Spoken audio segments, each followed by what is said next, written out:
Muy buen día nuevamente. Vamos a iniciar la clase de hoy que se trata de cemento.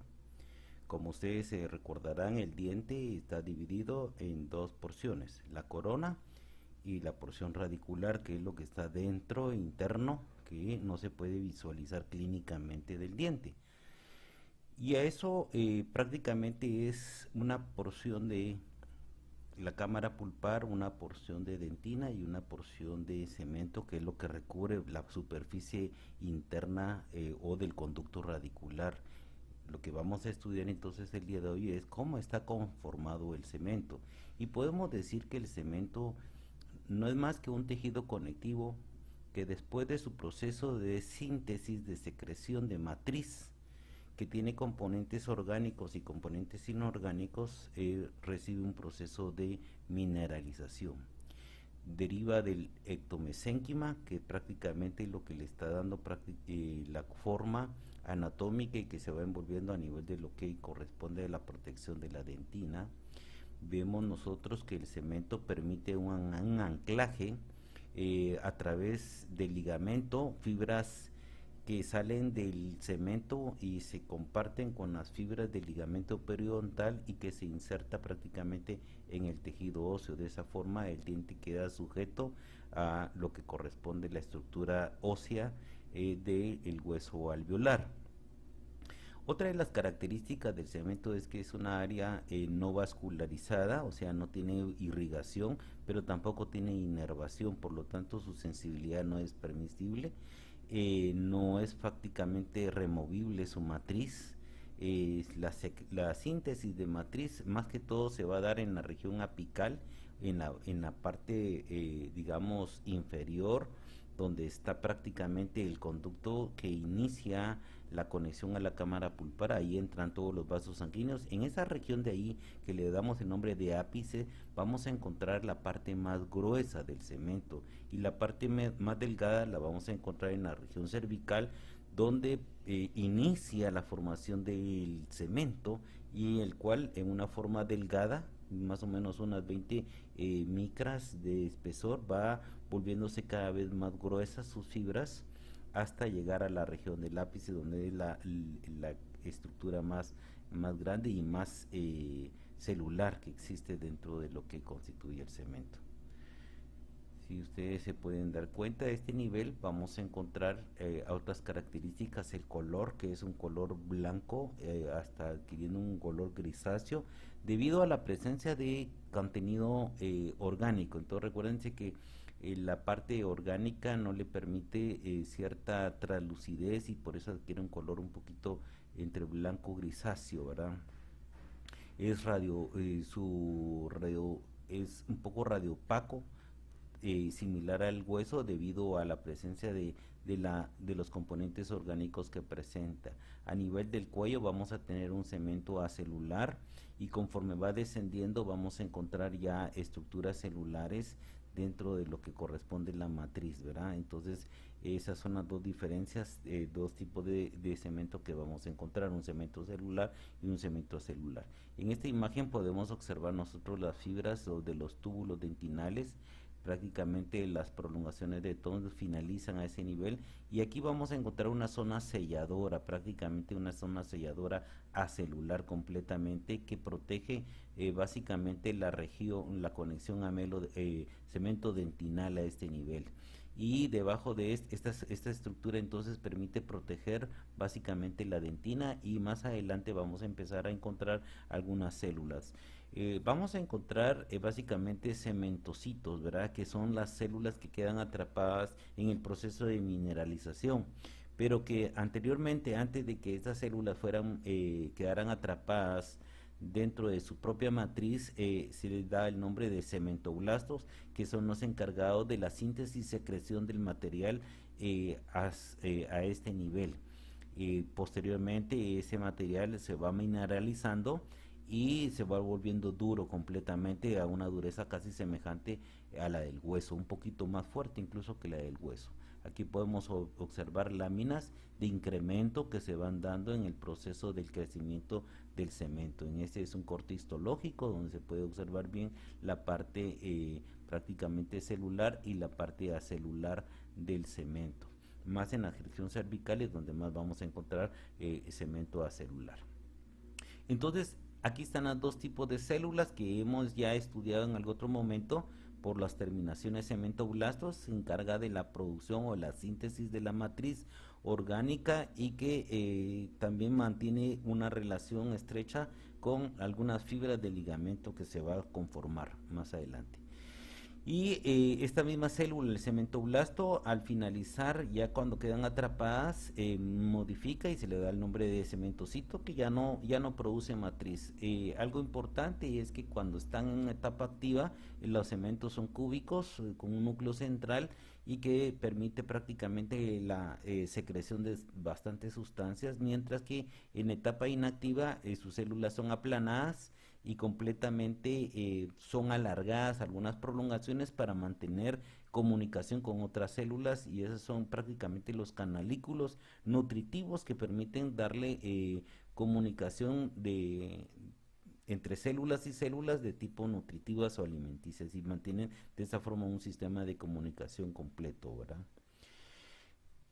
Entonces el epitelio de Malacés es el que le da origen prácticamente a estas células en un estado de formación, de histogénesis, y conforme va avanzando va a convertirse prácticamente en cementoblastos, cementocitos, y por último tenemos a la última de las células, que son los cementoclastos, que no son más que macrófagos, y que sobre todo estos actúan a nivel de los dientes primarios cuando se va a hacer la renovación de dientes, fagocitando prácticamente todo lo que es todo el sistema radicular, y de esa forma dar paso a la erupción de los dientes permanentes. Ahí donde vemos nosotros prácticamente la acción del cementoclasto.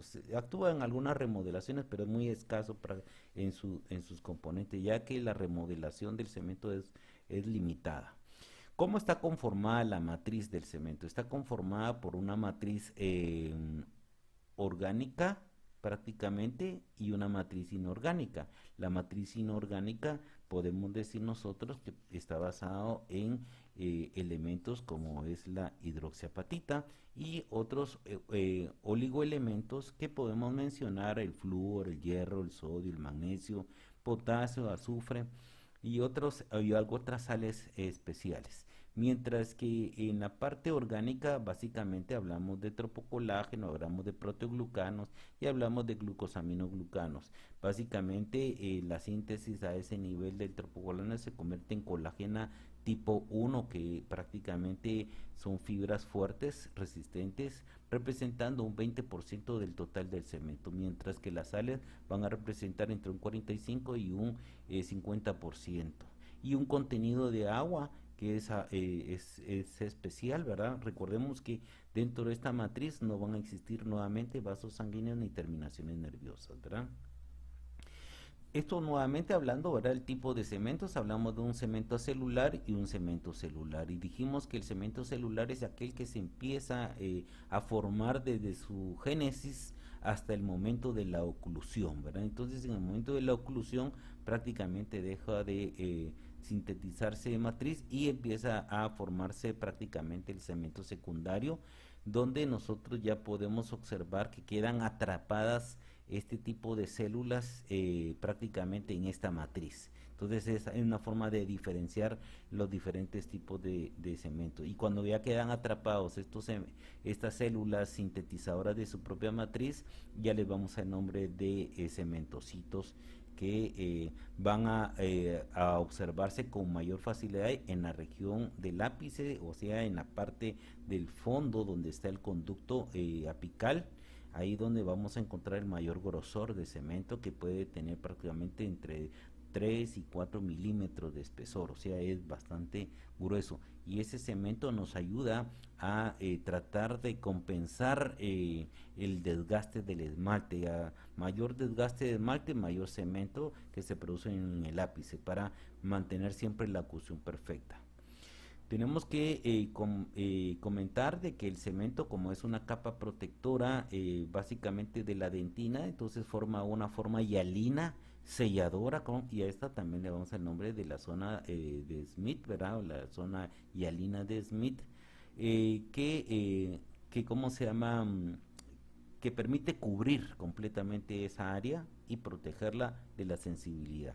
Pero hay algo bien importante, como su matriz prácticamente tiene componentes amorfos, bastante material orgánica, entonces puede haber filtración, ¿verdad? Puede haber más filtración a ese nivel, comparándolo en relación al esmalte, donde no hay ningún tipo de filtración, solo en algunos procesos de mala mineralización de las estructuras, ¿verdad? Entonces, aquí vemos entonces nosotros esas características. ¿Cuáles van a ser las funciones más importantes del cemento? Prácticamente la protección. Y vamos a proteger, ¿cómo se llama? A la dentina en su conducto radicular y mantener una relación a través del ligamento periodontal que le permitan fijar completamente a toda la estructura dental relacionada directamente con el periodonto y el hueso alveolar a ese nivel. Eh, la transmisión de las fuerzas en la oclusión, entonces eso sirve el cemento en la parte baja como un sistema de amortiguación en el proceso de la masticación de la fuerza, pero también de la tracción a nivel de cuello. Vamos a encontrar nosotros puntos de fuerza a ese nivel. Otra de las características es que prácticamente la reparación del cemento es muy poco, ¿verdad? Entonces el cuidado debe tenerse mucho cuidado con la estructura radicular, ya que la reparación, sí hay reparación en toda esa matriz, pero no es tan completa, no hay renovación constante, ¿verdad? Y va compensando prácticamente esas deficiencias que se van dando con el desgaste. Por eso que entre menos desgaste tenga, menos productividad de cemento en la parte del lápiz, y lo cual va a mantener siempre los conductos en buena distancia, ¿verdad? Vemos que en la parte del tejido del ligamento periodontal va a anclarse y se va a unir. Y del ligamento periodontal podemos decir que es prácticamente un tejido conectivo especializado donde está conformado por abundantes fibras de colágena tipo 1, que son las más abundantes. Este tipo de fibras de colágena permiten un anclaje entre el cemento y el tejido óseo, en este caso el hueso alveolar y la estructura del cemento. Esto le va a permitir unir la porción de la raíz del diente con la estructura del hueso, que está sujeta a las diferentes mandíbulas o maxilares, tanto superiores como inferiores. De esa forma se está dando a mantener una posición adecuada de cada uno de los dientes. ¿Para qué nos van a servir estos ligamentos? Primero, nos va a permitir tener un lugar fijo, un lugar donde podamos soportar las fuerzas de tensiones y de compresión durante el proceso de la masticación constantemente. El movimiento de los dientes que se desplaza con este mismo proceso es bien importante, y la distribución del ligamento le permite darle cierta uniformidad. Vemos que el ligamento tiene una parte más ancha en la zona apical, o sea, en la parte más descendente de la raíz, y más delgado en la región y también más ancho en la región cervical, siendo más delgado en la parte del centro, ¿verdad? A ese igual, eso permite mantener una distribución adecuada de fuerzas, y también abunda la irrigación sanguínea y la inervación dentro de esa misma estructura. Aquí tenemos una imagen donde podemos observar prácticamente en amarillo lo que es la dentina, y en un rosado fuerte lo que son las láminas del cemento, con algunas células en el proceso de evidenciando la parte acelular y la parte celular. Luego acá vemos diferentes tipos de células que conforman prácticamente parte del tejido conectivo, con muchos vasos sanguíneos en un color celeste, y prácticamente la inserción de dichas fibras de colágena hacia lo que es la matriz del tejido óseo, como se puede observar ya en esta otra diapositiva, y donde se pueden ver las células de los osteocitos dentro de su propia matriz. Entonces esa es la estructura que nosotros estamos estudiando el día de hoy. De tal manera que podemos decir nosotros de ese tejido conectivo que está basado en una gran cantidad de fibras que presenta células. Las células, en este caso las protagonistas van a ser los fibroblastos, que se encargan de formar toda la matriz del tejido conectivo propiamente dicho. Esta matriz en este caso va a ser altamente conformada por colágeno tipo 1. En el momento que esa matriz es conformada y está en un estado inactivo, estos fibroblastos terminarán quedando atrapados y se convertirán en fibrocitos. Los osteoblastos, que representan parte de la matriz ósea, que también veremos más adelante, entre el proceso de formación se están en este momento están activas y están sintetizando matriz y les vamos el nombre de osteoblastos. Más adelante eso quedarán atrapados en su propia matriz, se mineralizará y corresponderá el nombre de osteocitos. De igual forma los cementoblastos que están formando su matriz también y al final quedan atrapadas células y se convertirán en cementocitos también. Estas tres células prácticamente están protagonizando la formación del ligamento, ya que se necesita insertarse en los extremos, ¿verdad? En la parte del cemento y en la parte del hueso para permitir un sitio adecuado de anclaje. También vamos a encontrar otro tipo de células como son los osteoclastos en el tejido óseo y los aumentoclastos en la matriz del tejido del cemento que permiten reabsorber para hacer reparaciones dentro de este sistema. Y no olvidemos pues nuestros mecanismos de defensa dentro de la misma matriz, como son los macrófagos, los mastocitos, eosinófilos y células transitorias del sistema sanguíneo que corresponderán a un mecanismo de defensa propio del cuerpo, ¿verdad? Sin olvidar, obviamente, las células ectomesenquimatosas que dan origen a las células madres, y dando origen en este caso a la formación del epitelio de Malassez y que constituirán todas estas estructuras del sistema radicular de los dientes. Aquí tenemos nosotros cuáles son las fibras de más abundancia. Obviamente la número 1, la colágeno 1, es la más abundante. No descartamos la presencia de colágeno 3 y 4, sobre todo en las estructuras de los epitelios, de los conductos vasculares y que sostienen también algunas de estas fibras a nivel de lo que es la matriz del sistema nervioso. Entonces ahí podemos encontrar nosotros muchas de estas otros tipos de células y estas otras que son en porcentajes menores que están representando la parte elástica. Estas son las células, las fibras elásticas ya en estado de su madurez y estas como la oxitalán y la unina que son prácticamente fibras en procesos de maduración. Son fibras elásticas juveniles básicamente. Tenemos acá nosotros la disposición o la clasificación de la dirección que llevan las fibras de los ligamentos y las vamos a dividir en diferentes grupos. Por ejemplo, en los grupos de fibras que, por ejemplo, unen las crestas alveolares, que es la parte de la puntita del hueso alveolar hacia la región del cuello, vamos a dar el nombre de las fibras crestoalveolares y que permiten unirlas básicamente a ese nivel. Vamos a tener un grupo horizontal o transitorias, vamos a tener oblicuas tanto descendentes como ascendentes, ¿verdad? Dentro del mecanismo de direcciones de las fibras que le permiten darle una buena fijación y fibras ¿cómo se llama? De tipo apicales o interradiculares que tenemos otro grupo a ese nivel. Entonces, estas son las direcciones en esta imagen que presentamos acá, podemos observarlas mejor, como acá, que se están ejemplificando básicamente las líneas oblicuas de tipo ascendente, que son de tipo de las crestas, ¿verdad?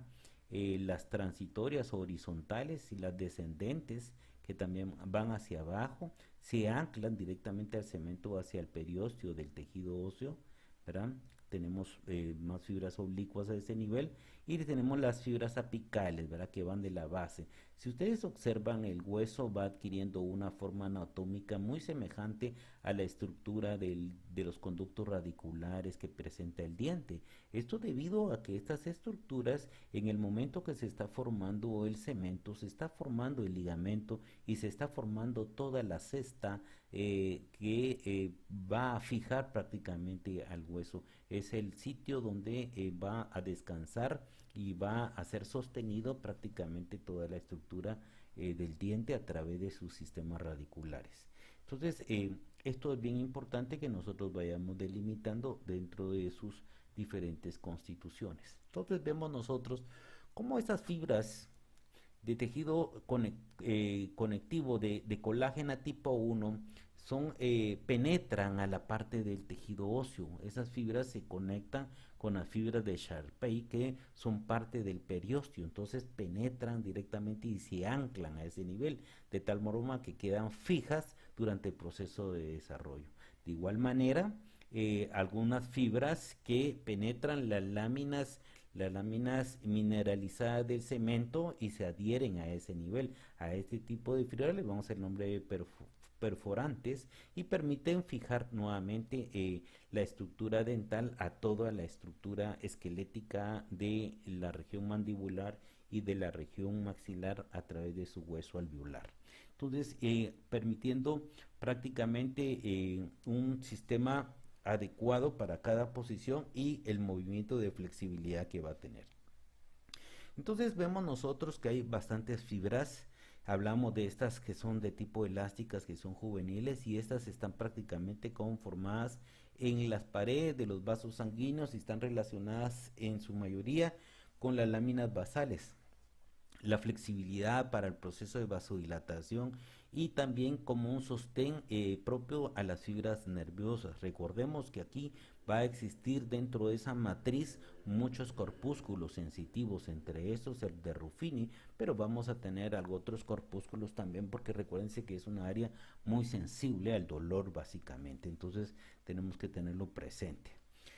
De igual forma, todas las partes elásticas que corresponden a la estructura de arterias que se acomodan dentro de los procesos de activación de las fibras parasimpáticas y simpáticas que controlan la irrigación en la región bucal, principalmente en este caso en los dientes, ¿verdad? Después de todas esas fibras que hemos comentado, tanto de tipo elásticas como colágenas, vemos que existe matriz amorfa también. Entre la matriz amorfa nosotros vamos a mencionar prácticamente los glucosaminoglucanos y que los más abundantes serán el ácido hialurónico, el condroitín 4 sulfato, el condroitín 6 sulfato, también estarán presentes el dermatán sulfato y el heparán sulfato. Esas son prácticamente los componentes, digamos, más evidentes. También tenemos proteínas de adhesión o glucoproteínas de adhesión, perdón, que entre estas tenemos prácticamente la ondulina, la tenacina y la fibronectina, que son componentes esenciales dentro de la matriz amorfa.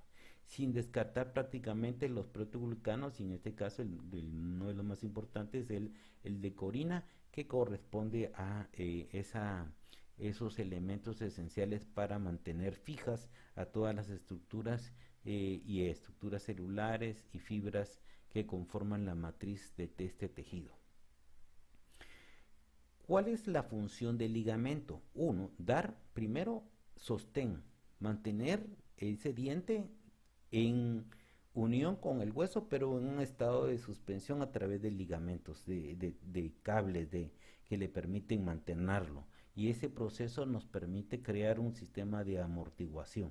Entonces, gracias a la matriz amorfa también permitimos tener un sistema de amortiguación a través del proceso, y cuando se produce la masticación, la presión se amortigua a ese nivel, y también el cemento nos ayuda en esos procesos, y hemos estudiado cómo las otras estructuras también ayudan o contribuyen para que el diente no se vaya a fracturar a ese nivel. Y no olvidemos también el paquete sensitivo a este nivel que también es protegido gracias al ligamento. Entonces, cuando la presión de masticación es demasiado fuerte, ocasionaría cierta molestia que actúa un sistema de reflejo o simplemente la misma sensibilidad evitará que la persona triture o dé más fuerza a la masticación.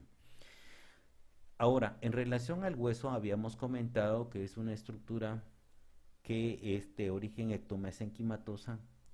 Habíamos comentado también que se está formando en el momento que el conducto radicular se está iniciando. De hecho, desde el momento que se está formando toda la estructura dental, el hueso alveolar se va acomodando de acuerdo a la matriz de lo que corresponde a la dentina, y a través de esta dentina se va formando prácticamente la estructura eh, del cemento, ya sea con un conducto, con dos, tres conductos radiculares, dependiendo la variedad. Entonces, la estructura ósea se va moldando hacia, dejando las cavidades que corresponden, dejando cavidades de una forma cónicas, con su vértice hacia la forma, hacia abajo y la base hacia arriba, permitiendo esa amplitud de la cavidad y permite la unión de todos esos ligamentos, permitiendo un espacio que es altamente vascularizado y altamente sensible. Ese espacio está ocupado por matriz y fibras, que es el ligamento básicamente. Entonces, este hueso se va formando prácticamente y forma esas apófisis alveolares que ascienden hacia la región superior, permitiendo, rodeando, en otras palabras, cada una de los conductos radiculares. Este proceso alveolar deriva de los procesos maxilares y mandibulares.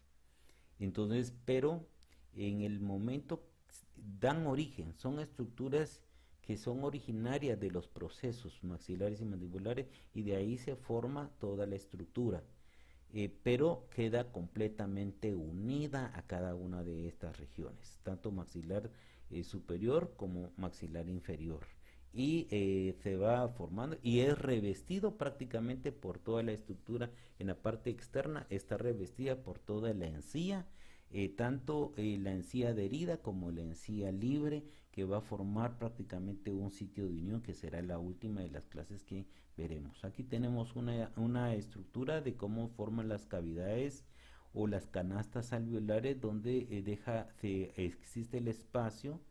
Aquí tenemos otra, pero aquí tiene doble conductos, ¿verdad? Entonces tenemos una lámina intermedia o un tabique intermedio que separa los dos conductos radiculares.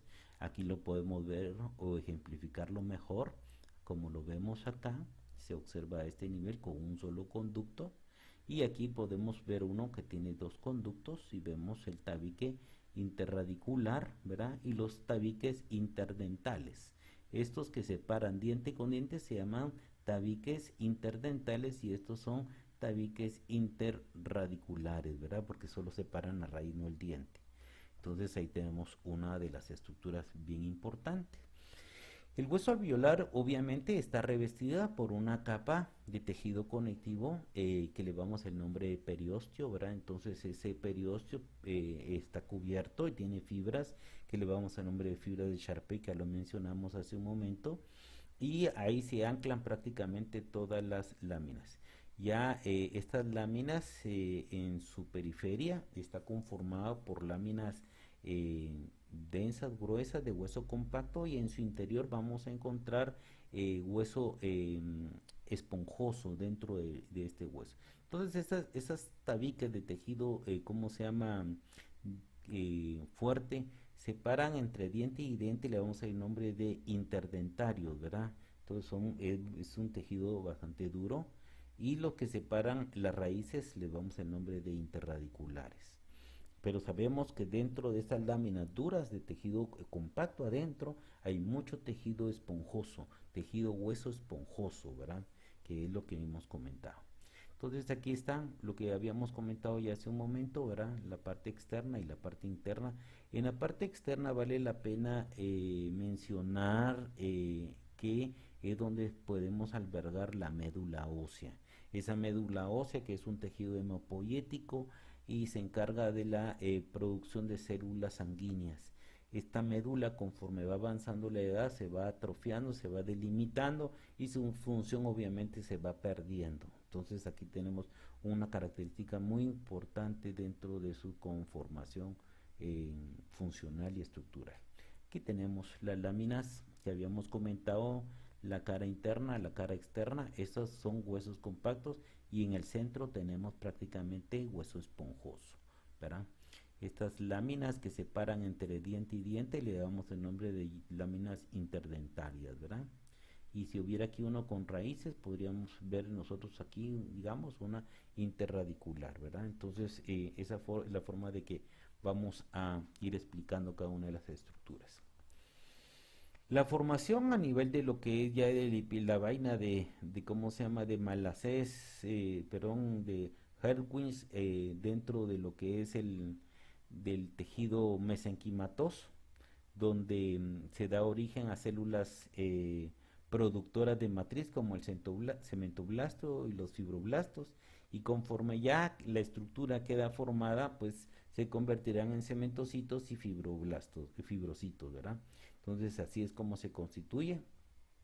Su formación prácticamente está bien definida y bien desarrollada. Es un hueso muy irrigado y muy sensible también al dolor. Aquí tenemos otras de las láminas que habíamos comentado, ¿verdad? En el interior de la estructura, tanto mandibular como, ¿cómo se llama? Como maxilar. Y lo de la médula ósea que habíamos comentado. Aquí tenemos las células que están involucradas en el proceso de formación.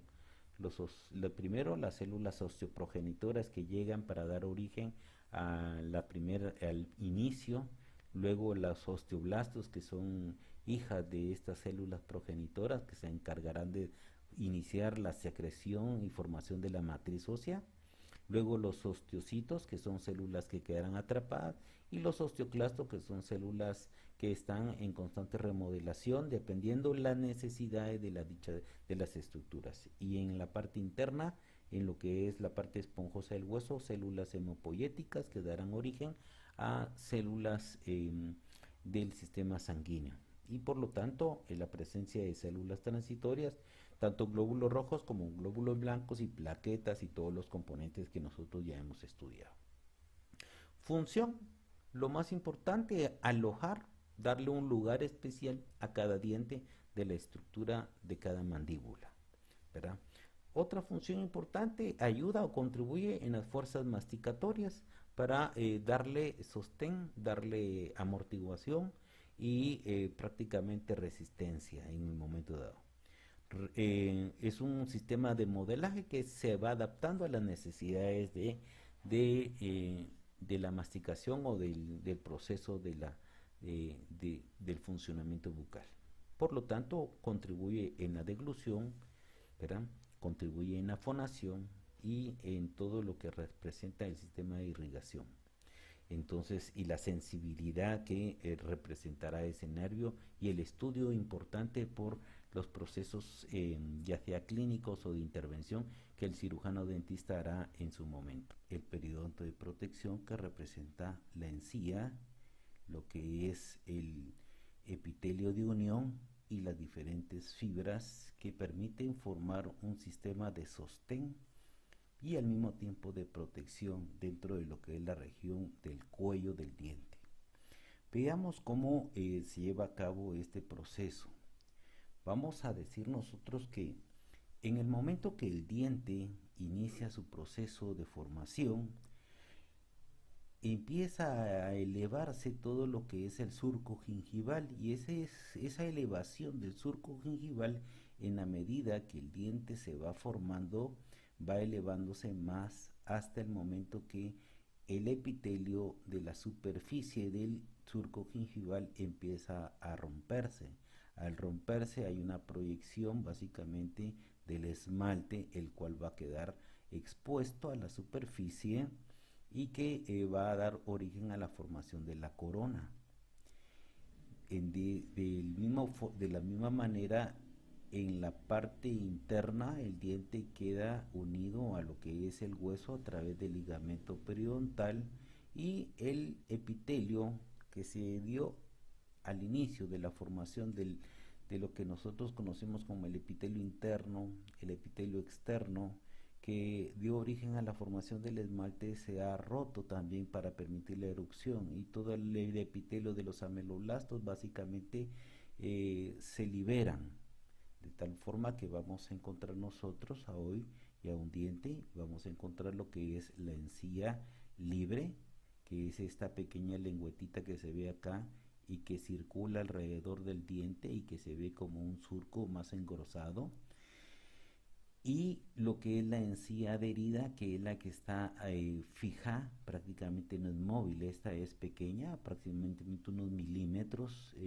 milímetro prácticamente de superficie libre que queda eh, en disposición o que cubre la superficie del esmalte. Y aquí, en esta pequeña estructura, vamos a encontrar lo que es el epitelio de unión, que va a permitir adherir al esmalte y a la encía, que prácticamente le va a dar una protección, no va a permitir el filtrado de ninguna sustancia o de algún componente que pueda erosionar todo el tejido que se encuentra en el interior del diente. Entonces, de tal forma que hablamos de un sistema libre, de una encía libre y de una encía adherida, básicamente, ¿verdad?, a lo que corresponde el tejido.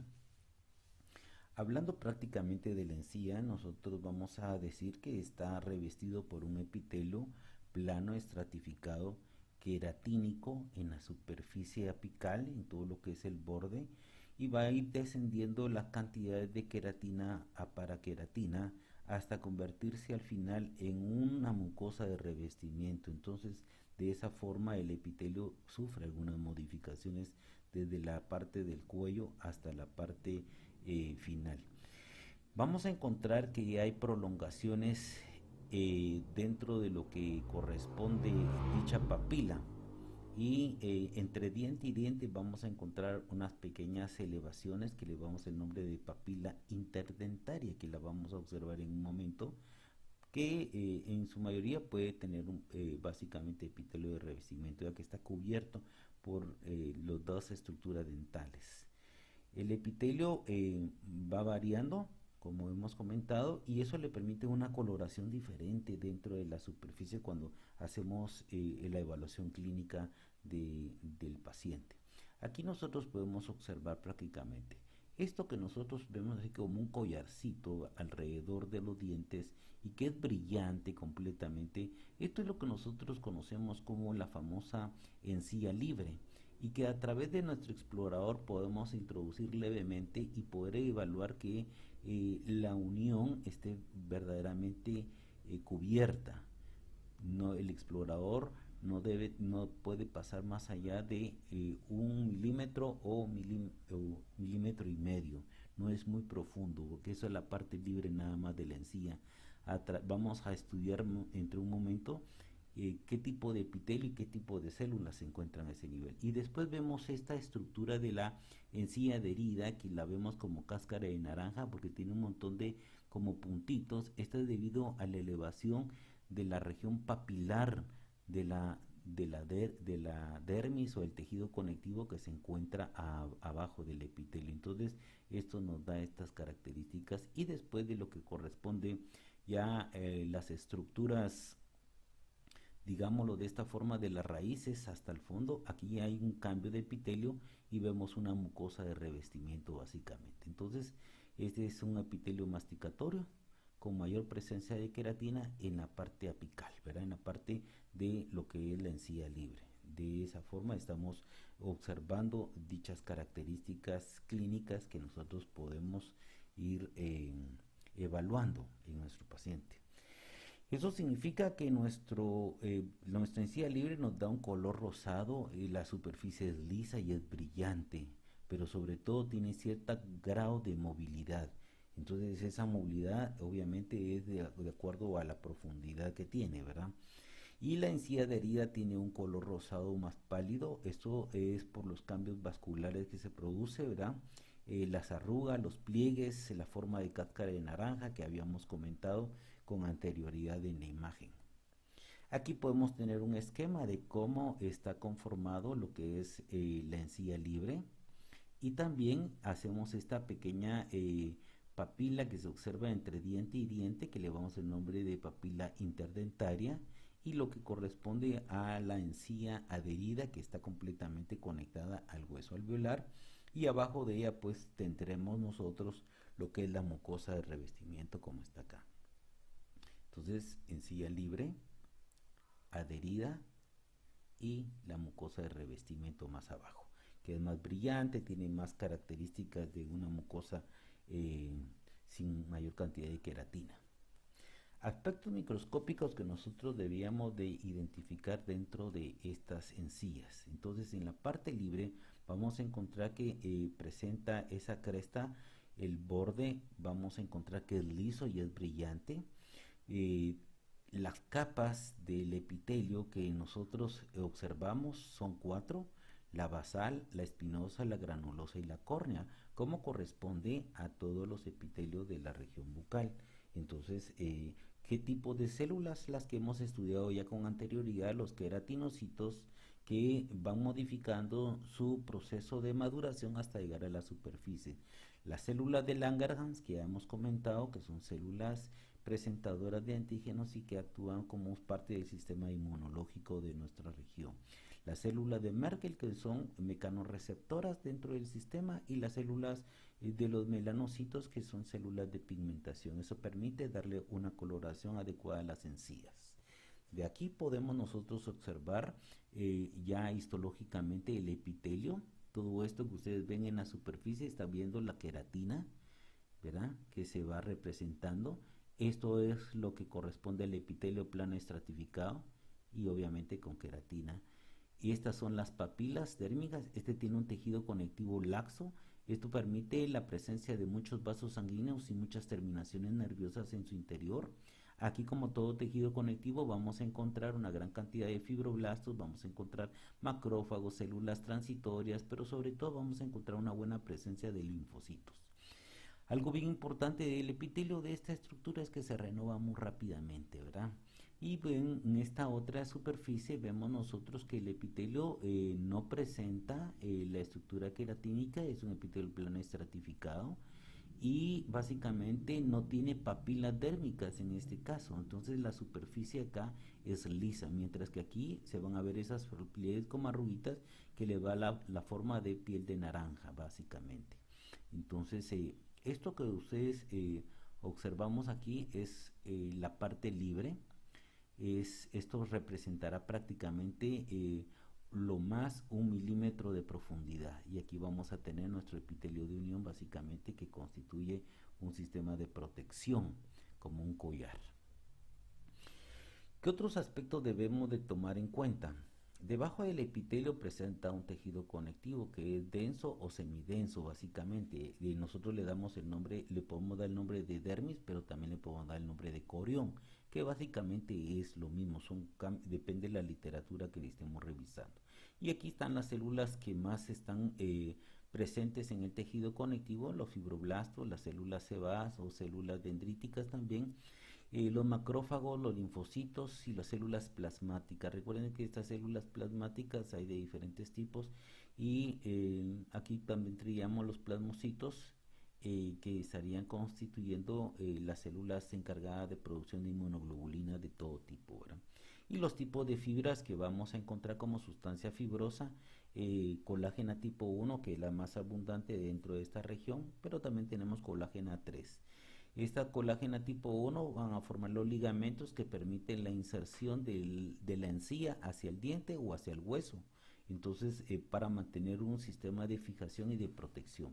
Pero también encontraremos algunas fibras elásticas, ¿verdad?, tanto de tipo maduras como inmaduras, como el launinas y la oxitalán, que son fibras que van en proceso de maduración para el buen funcionamiento de las estructuras. Aquí tenemos básicamente las fibras que habíamos comentado, que permiten la inserción y permiten la fijación del diente a lo que corresponde la estructura de la encía. Y entonces vamos a tener estas primeras fibras que le damos el nombre de gingivodentales, que está indicando que van de la encía hacia el diente. Vamos a encontrar estas otras que son las gingivoalveolares, que indica que van de la encía hacia el hueso alveolar. Las circulares, que forman un collar alrededor del diente, ¿verdad?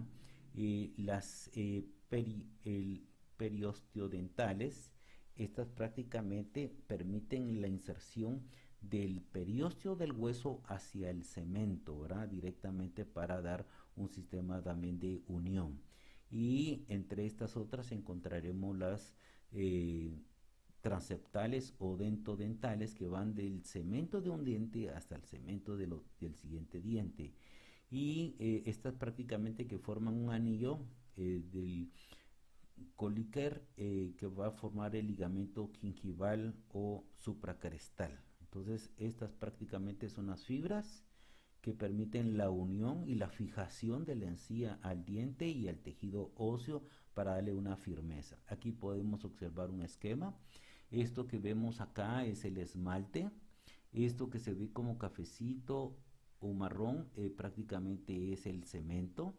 Esto que está en amarillo representa el epitelio de unión, que podemos ver que está pegado hacia el esmalte, pero también está adherido a lo que corresponde la matriz de la encía, y continúa después con el borde libre o lo que es la encía libre, ¿verdad?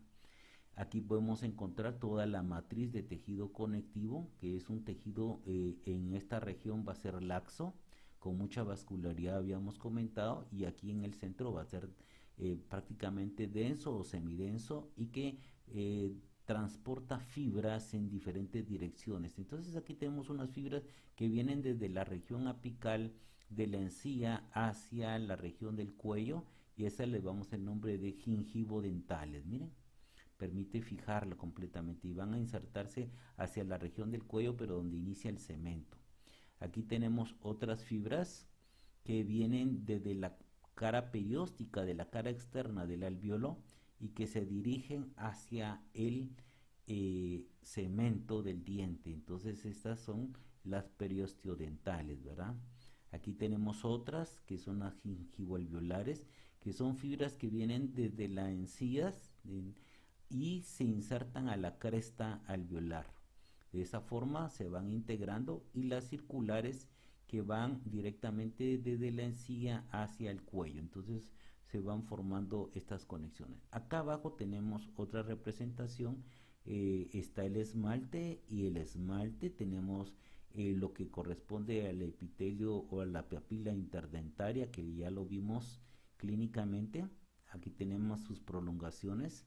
Este es el tejido conectivo muy vascularizado en esa zona, y aquí tenemos el cemento de un diente, el cemento de otro diente y la lámina perióstica. Entonces estas fibras van de cemento a cemento.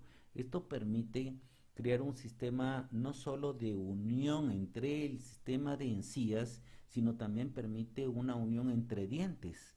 Todas las estructuras están atadas o amarradas de tal forma que todas las estructuras dentales están completamente unidas. Y aquí tenemos ya lo que representa nuestro ligamento periodontal, que ya lo hemos estudiado en clases anteriores. Entonces de esa forma es como está constituido prácticamente nuestros ligamentos y nuestra fijación del surco gingival hacia el hueso y hacia el diente. Vemos nosotros otras características importantes, como es el epitelio de unión. El epitelio de unión tiene la característica, o el de surco, que tiene mucha capacidad de exfoliación. Ya lo habíamos comentado, que es rápido, que tarda más o menos la mitad del tiempo del resto de los epitelios, o sea que en 7 días hay una reparación inmediata, mientras que los otros epitelios tardan prácticamente 2 semanas. El epitelio de unión tiene una particularidad, y es que es el único epitelio que nosotros vamos a encontrar que tiene doble lámina basal.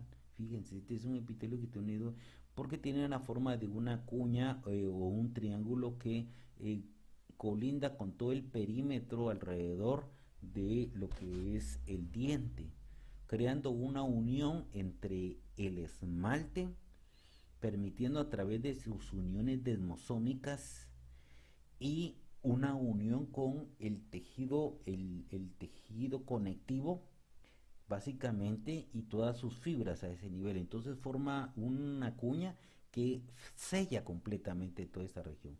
Entonces esta doble lámina basal, vamos a decir que hay una interna y una externa, ¿verdad?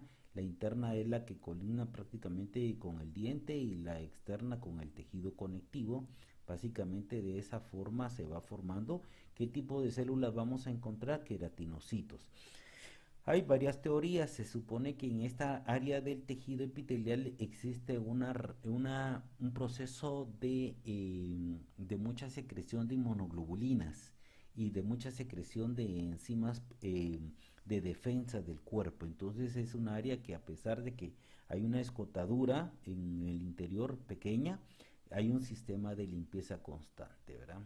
Vemos nosotros que también esta parte de los queratinocitos, ¿verdad?, permiten tener ciertos cambios de maduración en diferentes zonas. Como es una cuña, la parte apical está hacia abajo y la parte basal, digamos, está arriba.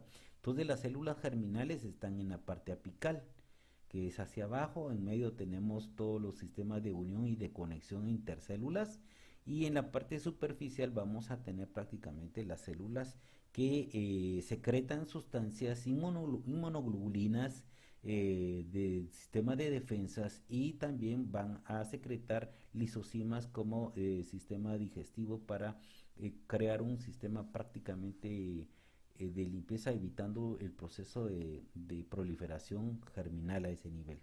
Entonces hay un proceso de drenaje, de limpieza, de constante defensa, no para permitir el crecimiento de ningún material a este nivel. Tenemos un mecanismo propio. Aquí tenemos básicamente la forma como las uniones desmosómicas o hemidesmosómicas en este caso van a permitir a la lámina basal, los epitelios, las células a este nivel se conectan a través de células basales, y también a nivel de estas otras células que están conectadas con el tejido conectivo. Aquí tenemos las células apicales, ¿verdad?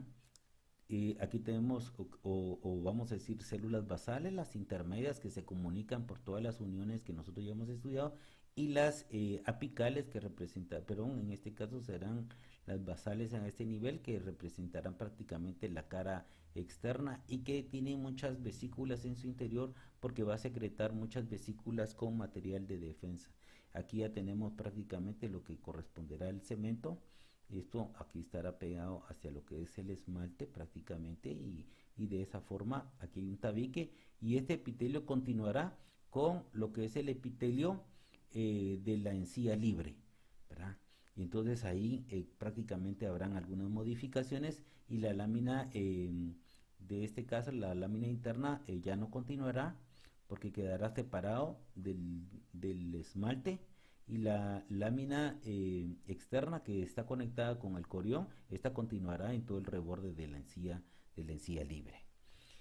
De esta forma es como hemos analizado y hemos estudiado lo que es el periodonto, que este periodonto inicia desde su etapa de formación del diente, en la medida que se van diferenciando las estructuras y el diente ya va constituyendo su parte del cuello. La diferenciación entre los diferentes materiales de secreción que conforman el diente, como en este caso será el esmalte y el cemento, o sea, hay una diferenciación.